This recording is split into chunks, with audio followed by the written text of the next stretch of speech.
I was 82, supposedly deaf in my left ear, and utterly invisible to the young. That's the only reason my granddaughter's fiancé felt safe whispering to his best man about our $90 million family trust. He thought he had hit the jackpot. He had absolutely no idea who he was dealing with. The rehearsal dinner was held at the Beaumont Hayes Country Club in Greenwich, Connecticut, a place where the chandeliers cost more than most people's homes and the waiters moved with the silent precision of ghosts. It was a Friday evening in late September, the air crisp, and smelling faintly of pine and expensive cigars. I am Olivia Montgomery.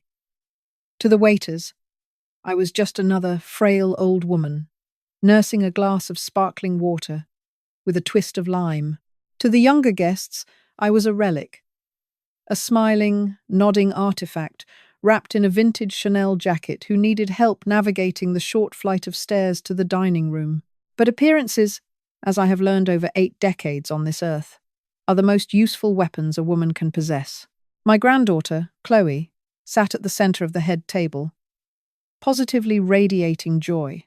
She was 24, a brilliant but painfully sheltered girl. Her parents, my son, Richard, and his wife, Sarah, had died in a boating accident off the coast of Nantucket when Chloe was just 12. Since then, it had been just the two of us. I raised her. I loved her fiercely. And I protected her from a world that is exceptionally cruel to young women with large bank accounts. And then came Sterling Bennett. He was 28, possessed a jawline that belonged on a billboard, and wore custom Italian suits that draped perfectly over his athletic frame. He worked as a junior partner at a boutique wealth management firm in Manhattan, a job that sounded impressive but, to my trained ear, meant he managed other people's money because he didn't have any of his own. From the moment Chloe brought him home to my estate in the Hudson Valley, Sterling played the role of the perfect fiancé. He brought me my favorite white lilies. He asked engaging questions about my late husband, Arthur. And he treated Chloe like a delicate piece of spun glass. To anyone else, he was a dream come true. But I am a woman who helped build Montgomery Enterprises from a single textiles warehouse into a global logistics empire alongside my husband. You do not survive 50 years in corporate boardrooms without developing a sixth sense for predators. There was something about Sterling's smile that never quite reached his eyes. It was a practiced expression, deployed to disarm. I had quietly hired Arthur Pendleton, a private investigator and former FBI agent who had done corporate espionage sweeps for our company in the 90s. Arthur found nothing overtly criminal about Sterling, no secret wives, no massive gambling debts. But he did find a trail of maxed-out credit cards, a taste for a lifestyle far exceeding his salary, and a history of abruptly ending relationships with women the moment their families cut them off financially. I tried to warn Chloe. Oh, how I tried. But when a young woman is intoxicated by her first great love, logic is a foreign language. She accused me of being cynical, of not wanting her to move on and build her own family. The argument had broken my heart, and to preserve our relationship, I had backed down. I gave them my blessing, plastered on a smile, and paid for the lavish wedding. The centerpiece of our family's wealth was the Montgomery Family Trust, an ironclad financial vehicle holding approximately $90 million in diversified assets, real estate, and liquid capital. According to the bylaws Arthur and I had drafted decades ago, Chloe was entitled to a $5 million distribution upon her 25th birthday or her marriage, whichever came first. Sterling knew about the distribution. He had casually brought it up to me during a game of chess a month prior, framing it as a concern for Chloe's tax liabilities. I had smiled benignly, played the senile grandmother, and assured him it was all taken care of. What Sterling did not know, what almost no one knew except my estate attorney, Thomas Abernathy, was a tiny, deeply buried stipulation in the trust's charter. I, Olivia Montgomery, was the sole executor. The distribution was not automatic. It was entirely subject to my absolute, unchallengeable discretion. If I determined the beneficiary was under undue influence, or if I deemed the spouse a financial risk, I could freeze the assets indefinitely. But as I sat at the rehearsal dinner, watching Sterling kiss my granddaughter's hand, I felt a heavy knot of defeat in my stomach. I couldn't freeze the money without breaking Chloe's heart and alienating her forever. I was preparing to admit defeat, to let this charlatan into our family, hoping that maybe, just maybe, his love for her was genuine. That was until the speeches began. The dining room had grown suffocatingly warm. Sterling's groomsmen, a collection of boisterous, slick-haired young men from his fraternity days at Cornell, were taking turns at the microphone. They were telling mildly inappropriate stories, toasting to Sterling's undefeated streak, and raising glasses of $200 champagne that I was paying for. The noise, the clinking glass, and the forced laughter began to give me a migraine. I signaled to Chloe that I was going to step out for some air. She leaned down, kissed my cheek, and whispered, "I love you, Grandma. Thank you for everything." I patted her face, my heart aching, and slipped out the side doors of the ballroom. I didn't go to the terrace. Instead, I made my way down a dimly lit, carpeted hallway toward the Beaumont Hayes Club Library. It was a room rarely used during evening events, lined with mahogany bookshelves, smelling of old leather and floor wax. I stepped inside, grateful for the heavy silence, and sank into a massive wingback chair tucked into the darkest corner of the room, turning off the small brass reading lamp next to me. I closed my eyes, letting the quiet wash over me. I must have been sitting there for 10 minutes, halfway to a doze, when the heavy oak door creaked open. Light spilled into the room, followed by the heavy thud of 2 pairs of dress shoes. "In here," a voice muttered. I instantly recognized it as Sterling's. God, I needed to get away from that table. If I have to smile at Chloe's weird great-aunts for one more minute, my face is going to snap. I froze. I didn't breathe. I melted into the deep leather of the chair, completely concealed by its high wings and the shadows of the corner. A second voice chuckled. It was Preston Bennett, Sterling's older brother and his best man. "You're doing great, little brother. Academy Award-winning performance. Pour me a drink, will you? They have the good scotch in here." I heard the clink of crystal decanters from the side table. Liquid poured into glasses. "So," Preston said, his voice dropping to a conspiratorial murmur, "tomorrow's the big day. You actually going through with this, Sterl? Locking yourself down? She's a sweet girl. But she's a bit of a bore, isn't she?" My hands gripped the armrests of my chair so tightly my arthritic knuckles screamed in protest. Sterling let out a low, scoffing laugh. "A bore? Preston, she's a golden goose. Do you have any idea how exhausting it has been playing the devoted, sensitive fiancé for the last 18 months? I've listened to her talk about her rescue dogs and her pottery classes until my ears bled. But it's worth it. God, it is so worth it. The trust," Preston stated simply. "The Montgomery Family Trust," Sterling corrected, his tone dripping with greed. $90 million. President 90 million. And the best part? Chloe is utterly clueless about finance. She refuses to even look at bank statements. She thinks money just magically appears because her granddaddy made some good investments in the 70s. "What about the grandmother?" Preston asked, taking a sip of his drink. "Olivia. She looks like she's got one foot in the grave, but she stared right through me at dinner." Sterling laughed again. A harsh, cruel sound that made my blood run cold. "Olivia? Please." The old bat is practically senile. She smiles and nods and complains about her joints. "Chloe told me Olivia is preparing to hand over all the financial reins because it's getting too confusing for her. Once the rings are on our fingers tomorrow, Chloe gets a $5 million lump sum payout. That's just the appetizer. And the main course? Once we're married, I automatically get power of attorney over Chloe's personal accounts in case of emergency," Sterling explained, pacing the floor. I could hear his shoes clicking on the hardwood between the rugs. "I've already had my guys draft up the LLC documents for a new investment firm." I'm going to convince Chloe to funnel her distribution into it. She signs whatever I put in front of her. Within a year, I'll have control of the voting rights for her future trust shares. When Olivia finally kicks the bucket, which, let's be honest, can't be more than a year or two away, Chloe inherits half the estate. 45 million. And by proxy, I control it all. Damn, Sterl. Preston whistled softly. And what if Chloe figures it out? Chloe! Sterling dismissed the idea with a wave of his hand. I'll keep her happy. I'll buy her a bigger house. Let her adopt a dozen dogs. Maybe give her a kid to keep her busy. As long as she has her perfect little fairy tale, she won't ever look at the ledger.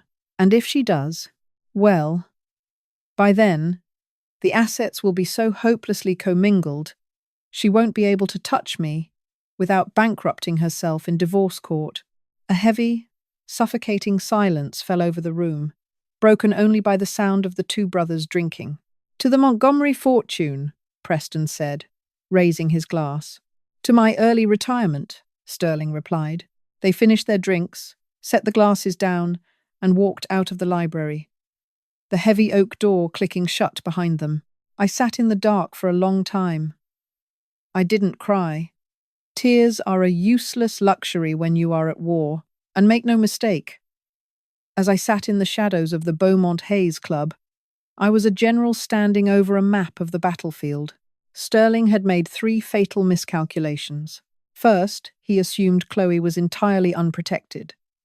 Second, he assumed my age equated to incompetence. And third, the most arrogant mistake of all, he assumed the Montgomery Trust was a standard, easily manipulated financial vehicle. He had no idea that my late husband and I had built our empire swimming with sharks, and we had designed our trust to sever the limbs of anyone who tried to steal from our bloodline. I reached into my vintage Chanel jacket and pulled out my smartphone. I might be 82, but I am perfectly capable of using modern technology. I found the contact for Thomas Abernathy, my estate lawyer. I typed a quick, precise text message. Thomas, cancel your golf game tomorrow. Bring the alternate trust documents to the chapel. We have a pest problem. I stood up, smoothed my skirt, and took a deep breath. My arthritis flared in my knees, but I ignored it. I walked out of the library, my posture straighter than it had been in a decade. Sterling Bennett thought he was playing a long con on a naive girl and a senile old woman. He was about to find out exactly why they called me the Iron Widow of Wall Street. The morning of the wedding broke with a cruel, mocking brilliance. Sunlight streamed through the floor-to-ceiling windows of Rosecliff Manor, our family's sprawling estate in the Hudson Valley, illuminating the frantic, joyful chaos of a multi-million-dollar production. Florists scurried like ants, carrying massive arrangements of white hydrangeas and cascading orchids. Caterers barked orders in the courtyard, and a string quartet tuned their instruments on the grand terrace. I sat in my late husband's mahogany-panelled study, a room insulated from the noise by thick walls and heavy velvet drapes. I had not slept a single minute. I had spent the night entirely consumed by a cold, calculating fury. My arthritis was acting up, sending sharp spikes of pain through my knees and wrists, but my mind was sharper than it had been in 20 years. At exactly 8 o'clock, the heavy double doors opened, and Thomas Abernathy stepped inside. Thomas was 75, a man composed entirely of grey tweed, sharp angles, and relentless legal cunning. He had been Arthur's closest confidant and the architect of the Montgomery Family Trust. He carried a battered leather briefcase that looked as though it had survived 2 world wars, and his expression was grim. Olivia, he said, taking a seat across from my desk. I received your text. I cancelled my tea time with the federal judge. I assume, given the urgency, that young Sterling has finally revealed his true colours. He hasn't just revealed them, Thomas. He painted a mural with them, I replied, my voice steady and dry. I recounted the conversation I had overheard in the Beaumont Hayes library down to the exact sickening syllables. I watched Thomas's jaw tighten. He did not gasp or express shock. Men of our generation and our tax bracket are rarely surprised by human greed. Instead, he simply unlatched his briefcase. "He called you a senile old bat, did he?" Thomas murmured, pulling out a thick stack of documents bound in navy blue covers. "A fatal misjudgment. What is our objective, Olivia? Complete annihilation or a surgical removal?" "Surgical," I said, looking down at my hands. "If I go out there right now and tell Chloe the truth, she won't believe me. She's in her wedding gown. Thomas, she's intoxicated by the fantasy. If I simply cut him off, he will play the martyr, convince her I am a controlling monster, and she will elope with him out of spite. I cannot lose my granddaughter. Then we must force him to walk away of his own accord." Thomas concluded. "We must make the marriage financially radioactive. To him." "Precisely. Walk me through the black binder." The black binder was Arthur's paranoid masterpiece. When we established the trust in 1988, Arthur insisted on including a series of fail-safes designed to protect our descendants from predators. One of these was the moral turpitude and undue influence clause. "As the sole executor," Thomas explained, adjusting his reading glasses, "you have the unilateral authority to instantly reclassify Chloe's trust status. We can invoke Article 14, Section B.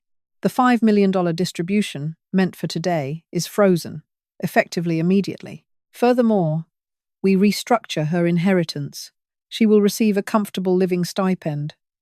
But the principal $90 million will skip her generation entirely and be held in escrow for her future children, managed by an independent corporate trustee.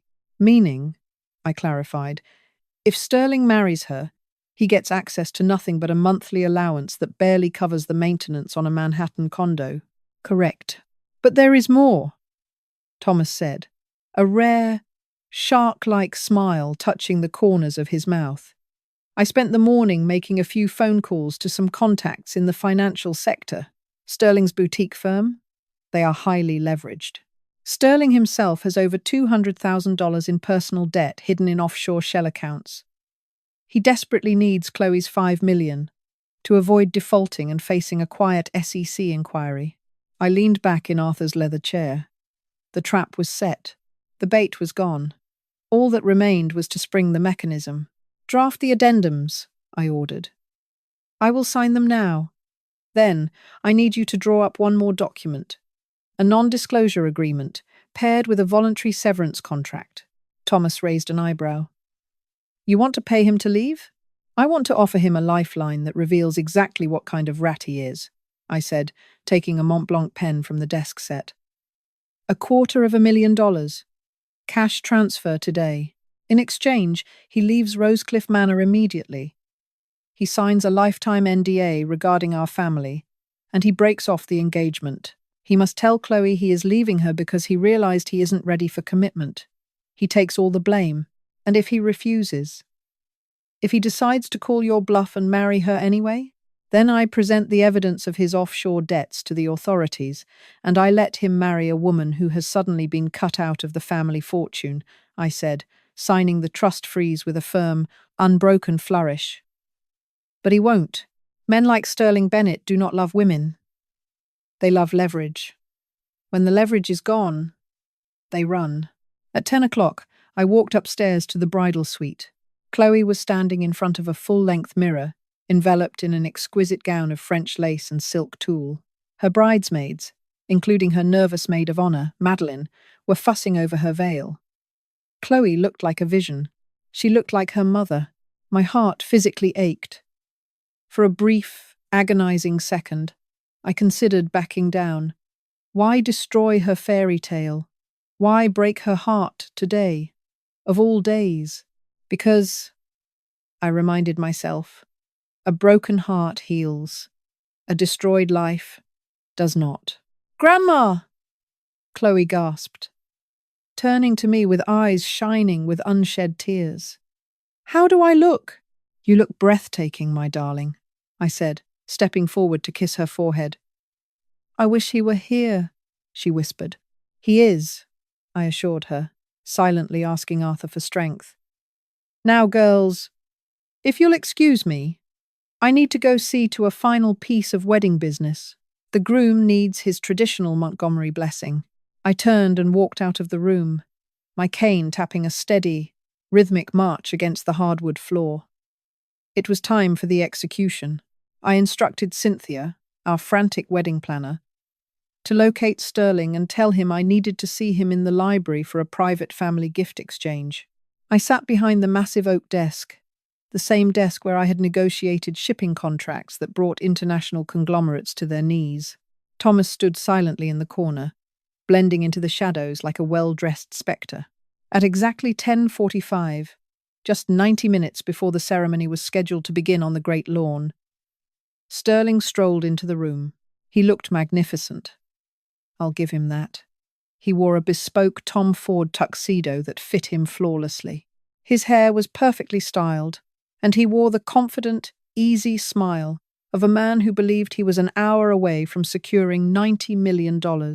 Olivia, he said, his voice dripping with practiced warmth. He didn't bother with Grandma when there was no audience to perform for. Cynthia said you wanted to see me. I hope everything is all right. Chloe isn't getting cold feet, is she? Chloe is perfectly fine, Sterling. Please, have a seat. I gestured to the chair opposite the desk. He sat down, crossing one leg over the other, oozing casual arrogance. So, a private family gift? You shouldn't have, Olivia. Paying for this incredible wedding was generous enough. I'm a traditionalist, Sterling, I said, my voice eerily calm. In our family, before a man marries a Montgomery woman, we like to ensure that all the accounts are settled. His eyes gleamed. He thought I was about to hand him the $5 million check. Of course. I respect tradition. Good. I folded my hands on the desk. Because last night, I decided to take a quiet moment in the Beaumont Hayes Library. I found a lovely dark corner chair to sit in. And while I was there, I had the fascinating experience of listening to you and your brother, Preston, discuss my granddaughter. Sterling's smile froze. It didn't disappear, but it became rigid, like a mask glued to his face. I'm not sure what you mean. Olivia, Preston and I were just having a private toast. A private toast, I echoed. To the Montgomery fortune, if I recall correctly. Tell me, Sterling, do you still think I am a practically senile old bat? The colour instantly drained from his face. The tanned, handsome complexion turned the colour of old parchment. He uncrossed his legs, his posture suddenly rigid. Olivia, you misunderstood. We had been drinking. It was just stupid locker room talk between brothers. I love Chloe. You love that she is, in your exact words, a golden goose. I corrected, my voice dropping an octave, losing all the fragility of an 82-year-old woman, and taking on the iron edge of a CEO. You love the idea of funneling her money into a shell LLC.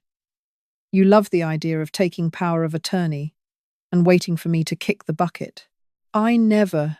Do not insult my intelligence by lying to me, I snapped, the sound cracking through the room like a whip. Sterling flinched.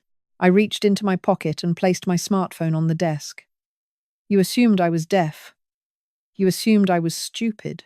But my hearing aids are state-of-the-art, and my phone's voice recorder is remarkably sensitive. I recorded every word of your vile little conspiracy, Sterling.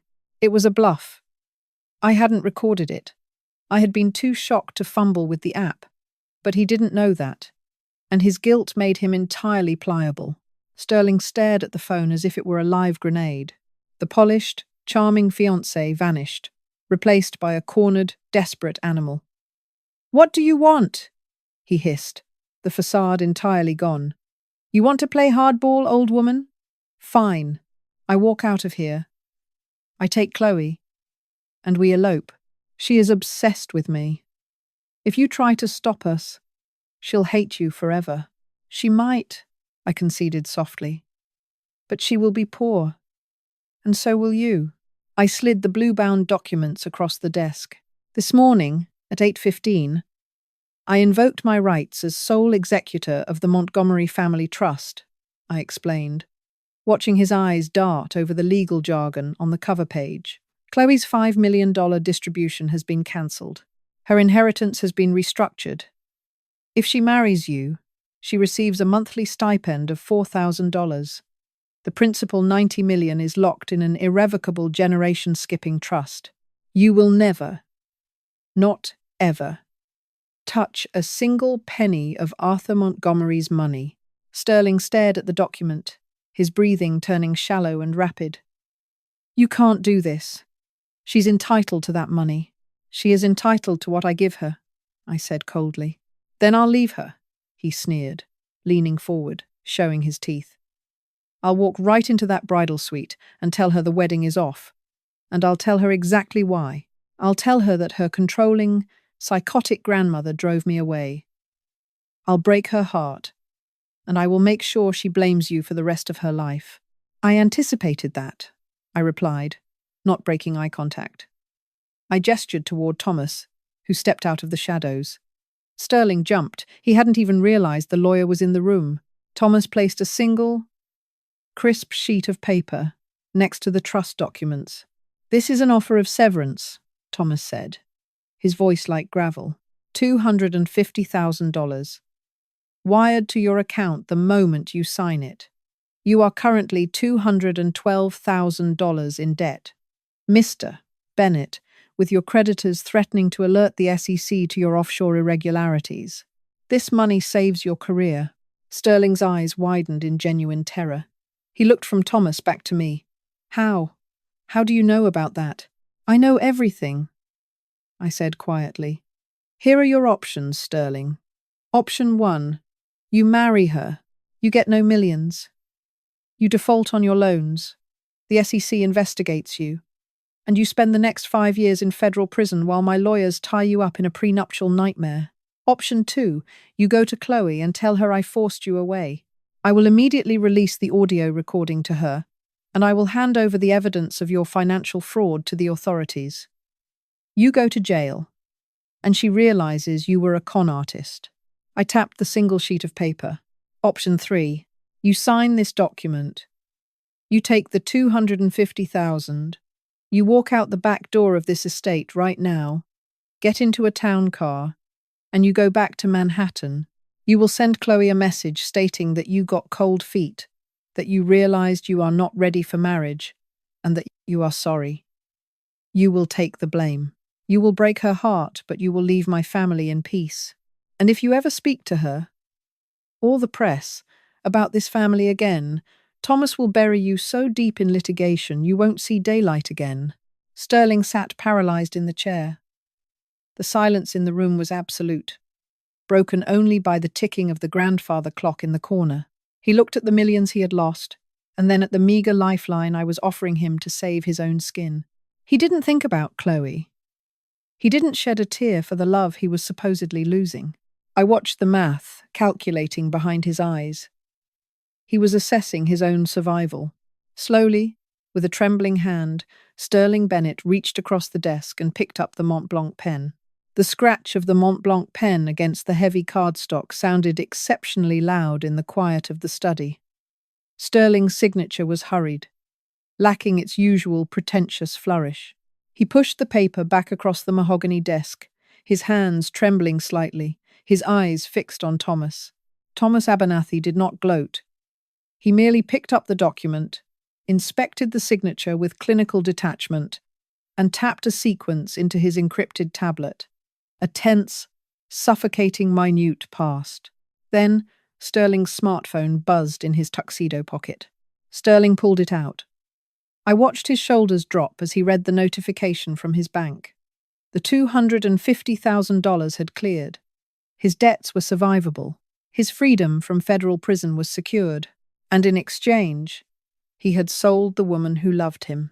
You have exactly 10 minutes to vacate the premises, Thomas instructed, his voice flat and devoid of any warmth. My security team is waiting in the hallway. They will escort you to the service driveway where a car is idling. Do not speak to the staff. Do not attempt to contact any of the guests. And remember the terms of your non-disclosure agreement, Mr. Bennett. If you so much as breathe the name Montgomery to a journalist, I will bankrupt you before lunch. Sterling stood up. He looked at me, a mixture of hatred and profound humiliation twisting his handsome features. He opened his mouth, perhaps to hurl one final insult, to salvage a shred of his shattered ego. But he looked into my eyes and found nothing but the cold, impenetrable gaze of a woman who had survived corporate bloodbaths for half a century. He swallowed his words, turned on his heel, and walked out the door. The heavy oak clicked shut. He was gone. The pest had been exterminated. I let out a long, shuddering breath, the adrenaline suddenly leaving my 82-year-old veins. My arthritis flared with a vengeance, radiating up my spine. "It is done, Olivia," Thomas said gently, placing the signed severance agreement into his battered leather briefcase. "You played a flawless hand. The hard part hasn't even begun." "Thomas," I whispered, leaning heavily on my cane as I pushed myself up from the desk. "Now, I have to go break my granddaughter's heart." I walked out of the study and made my way toward the grand staircase of Rosecliff Manor. Through the open terrace doors, I could hear the string quartet warming up, the lilting notes of Pachelbel's cannon floating on the crisp September air. 300 guests were taking their seats on the great lawn, sipping champagne, waiting for a fairy tale to begin. Every step up the sweeping marble staircase felt like carrying a boulder. When I reached the bridal suite, I paused outside the door, listening to the bright, musical laughter of Chloe's bridesmaids. I closed my eyes, prayed to my late husband for the strength to be the villain in her story for a little while, and turned the brass handle. Chloe was standing by the window, adjusting a diamond tennis bracelet, my wedding gift to her. She turned, her face radiant, a breathtaking vision in white silk. "Is it time, Grandma?" she asked, her voice breathless with excitement. "Madeline," I said, looking past her to the maid of honor, "I need you to take the girls downstairs. Close the door behind you. Chloe and I need a moment." The smile faltered on Madeline's face, catching the gravity in my tone. She quickly ushered the whispering bridesmaids out into the hall. The door clicked shut, leaving the two of us alone in the vast, sunlit suite. "Grandma, what is it?" Chloe asked, her hands nervously smoothing the front of her gown. "You look pale. Are you ill?" "Sit down, my darling," I said, gesturing to the velvet settee at the foot of the bed. She obeyed, her brow furrowed in confusion. I sat beside her, taking her soft, youthful hands in my gnarled, age-spotted ones. "There is no easy way to say this, Chloe," I began, my voice steady despite the tempest in my chest. "The wedding is not happening today." She stared at me, uncomprehending. "What? Did the caterers mess up? Did it start raining?" "Sterling is gone," I said softly. Just then, right on cue, Chloe's phone chimed on the vanity table. She tore her hands from mine and lunged for it. I watched as her eyes darted across the screen, reading the text message I had forced Sterling to write. "Chloe, I'm so sorry. I can't do this. I'm not ready for marriage or the pressure of this life. Please don't look for me. I'm leaving. I am so sorry." The phone slipped from her fingers, clattering onto the hardwood floor. A sound escaped her throat, a raw, primal gasp of pure agony that will haunt my nightmares until the day I die. She collapsed onto her knees, the heavy French lace of her gown pooling around her like a collapsed parachute. I sank to the floor with her, wrapping my arms around her shaking shoulders, pulling her into my chest. She sobbed violently, burying her face into my vintage Chanel jacket, smearing her immaculate makeup into the fabric. I held her fiercely, rocking her back and forth, absorbing the shockwaves of her grief. "Why?" she wailed, her voice tearing at my soul. "Why would he do this? He loved me. He promised me. I know, my sweet girl. I know, I murmured, stroking her hair. I swallowed the truth, keeping the bitter poison of Sterling's true intentions locked safely away in the dark. Letting her believe he was simply a coward was kinder than letting her know she had been nothing but a walking bank account to the man she adored. We stayed on the floor for a long time. Downstairs, Thomas made the grim announcement to the stunned crowd. The music stopped. The flowers were dismantled. The fairy tale was dismantled. It took 2 full years for the light to return to Chloe's eyes. I never told her about the Beaumont Hayes Library. I never told her about the black binder or the $250,000 severance package. I let her heal at her own pace, surrounded by her rescue dogs and the quiet sanctuary of the Hudson Valley estate. But as she healed, she changed. The naivety burned away, replaced by a quiet, resilient strength. On her 26th birthday, she came into my study, Arthur's old study, and sat in the chair across from my desk. "I don't want to just paint pottery anymore, Grandma," she said, her eyes clear and focused. "I want to understand the trust. I want to understand what Grandpa built. I want you to teach me how to protect it." I looked at my brilliant, beautiful granddaughter, the sole heir to the Montgomery legacy, and I finally smiled, a genuine, triumphant smile. The parasite had been removed, and the host had grown immune. I opened the top drawer of my desk, pulled out the heavy, blue-bound ledgers, and slid them across the mahogany.